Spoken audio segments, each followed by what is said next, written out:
ओम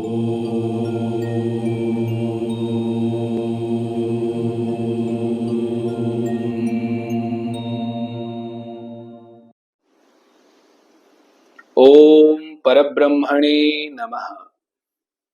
आज हम नेत्र पर थोड़ी चर्चा करेंगे। नेत्र शब्द की व्याख्या से ही पता चलता है कि नेत्र का शरीर में कितने महत्व का स्थान है।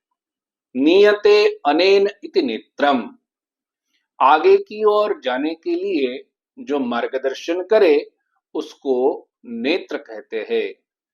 दिन हो या रात हो, नेत्र की जरूरत हमेशा रहती है और मृत्यु पर्यंत नेत्र की जरूरत बनी रहती है। यद्यपि हमको भगवान ने 10 इंद्रियां दी है, सबकी अपनी अपनी महानता है, लेकिन नेत्र में एक ऐसी बात है जो किसी इंद्रिय में नहीं है। वो बात है कि नेत्र में मन स्थित रहता है। शास्त्र कहता है यत्रस्तु नेत्र वृत्ति स्यात् मनस्तत्र ही गच्छति। जहां पर नेत्र की वृत्ति रहेगी, जहां नेत्र देखते रहेंगे, वहां वहां मन की वृत्ति अवश्य ही रहेगी। कई बार आपने अनुभव किया होगा कि आप कहीं पर बैठे हैं और कुछ कुछ आवाज सुनाई दे रही है, कान में सुनाई तो दे रहा है, लेकिन मनोवृत्ति वहां पर नहीं है। लेकिन आंख खोल के आप जहां जहां देखेंगे, वहां वहां साथ में मनोवृत्ति अवश्य जाएगी।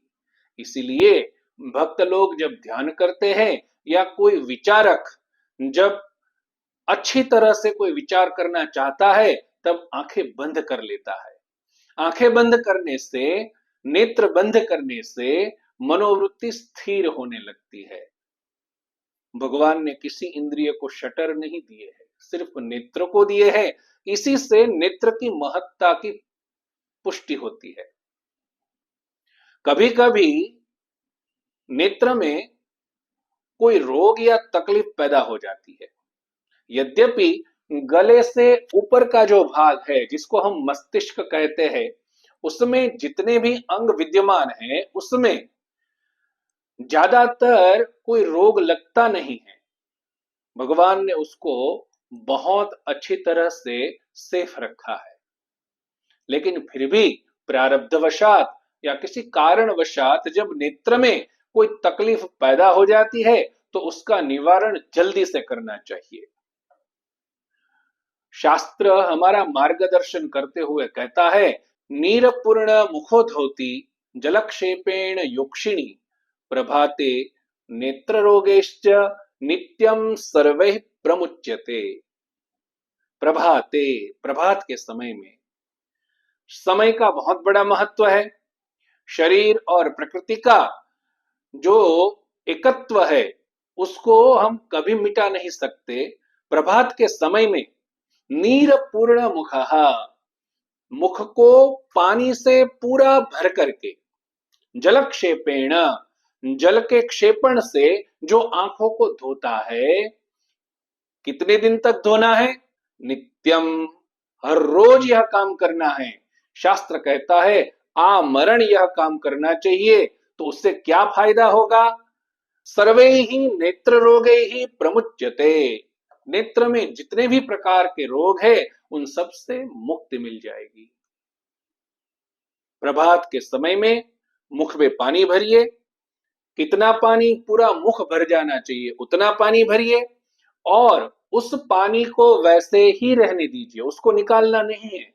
वह पानी मुख में ही हो और हमको दूसरे पानी से जो नल में आ रहा है, या तो बर्तन में आपके पास पानी स्थित है, उस पानी से आंखों में छिड़काव कीजिए, आंखों को धोइए। ऐसा करने से, नित्य ऐसा करने से जितने भी आंख संबंधी रोग है, नेत्र संबंधी रोग है, वह धीरे धीरे धीरे चले जाएंगे।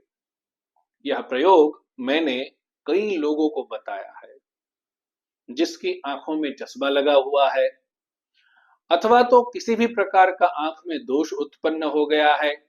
कई बार 40 साल के बाद आंख में धुंधलापन सा आने लगता है, उसमें भी यह प्रयोग बहुत कारगर है। आजीवन नेत्र सुरक्षित रहते हैं इस प्रयोग से। कई महापुरुष इस प्रयोग का उपदेश करते हैं और उसको सुनकर के कई सज्जन यह प्रयोग नित्य करते हैं। इसमें 1 रुपए का खर्च नहीं है और यह प्रयोग अक्सीर है। मैं आपसे अनुरोध करता हूं कि आंख हमारा अति महत्वपूर्ण अंग है, उसकी सुरक्षा हमको सुनिश्चित करना चाहिए। इसके लिए सुबह नहाते समय, जब भी आप नहाने जाए, तब मलत्याग के पश्चात इस प्रयोग को अवश्य कीजिए। इससे आजीवन नेत्र सुरक्षित रहेंगे। यदि इस प्रयोग को आप नित्य कर रहे हैं तो कमेंट में जरूर लिखिए। ऐसा करने से शास्त्र के प्रति जनता की श्रद्धा बढ़ेगी। यद्यपि शास्त्र त्रिकाला बाधित होते हैं, भूतकाल में भी शास्त्र सत्य था, वर्तमान में भी सत्य है और भविष्य में भी सत्य ही रहेगा, क्योंकि त्रिकालदर्शी मुनियों ने वह लिखा है इसलिए।